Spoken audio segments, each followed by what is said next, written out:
Продолжая тему, новый корпус школы в селе Визинга закроет проблему второй смены. Это уже заявил спикер Госсовета Сергей Усачев. Строительные работы на объекте практически завершены. На очереди комплектование классов мебелью и техникой, затем оформление разрешительной документации. Подробнее Алексей Корчма.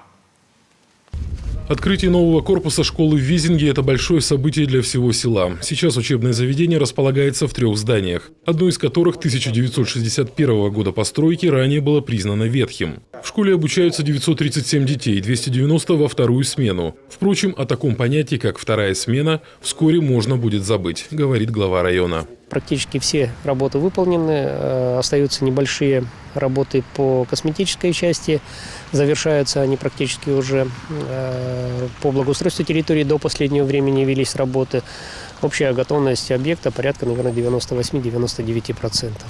Спикер Госсовета Сергей Усачев вместе с председателем бюджетного комитета Степаном Чураковым инспектирует помещение нового корпуса школы. Проектом предусмотрено 3 спортивных зала, актовый, медиатека и 36 кабинетов. На прилегающей территории площадка для спортивных и подвижных игр. Стадион, получается, спортивные площадки, которые, они делали, беговая дорожка на 200 метров. Новый 4-этажный кирпичный корпус на 501 место сможет принять учеников 5-11 классов ориентировочно к весне, как только школа получит лицензию и другие разрешительные документы. Следующий объект в очереди на приемку – социокультурный центр в деревне Горьковская. Строительная готовность – 85%. В новом здании, рассчитанном на 49 зрительных мест, разместятся клуб и модульная библиотека. В старом здании она была разваливалась, на глазах разваливалась, уже холодно было. Мы репетировали в пальто, да, в куртках, в валенках репетировали. Пар был изо рта идет, да. И вот так мы дождались таких комфортных условий.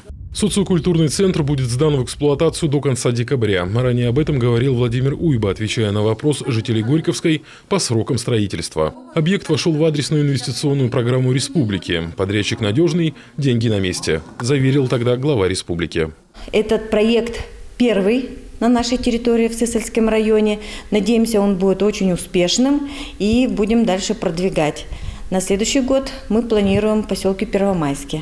Основная задача для Визинги сегодня – это строительство стационарного отделения Центральной районной больницы, отмечает Сергей Усачев на встрече с местными депутатами. Объект включен в проект региональной программы модернизации первичного звена здравоохранения КОМИ и сейчас находится на рассмотрении в Минздраве России. Совместными усилиями этот вопрос можно продавить на федеральном уровне и получить финансовую поддержку. Есть такое острое ощущение, что в районе живут и работают неравнодушные люди, и в целом та команда, которая здесь существует, из администрации района, из депутатов, из общественников, она способна на очень многое, потому что они едины, у них есть общие цели. В завершении рабочей поездки в Сысольский район Сергей Усачев проводит личный прием. Спикер Госсовета берет на контроль вопросы обеспечения инвалидов техническими средствами реабилитации, газификации поселков и освещения участков дорог регионального значения.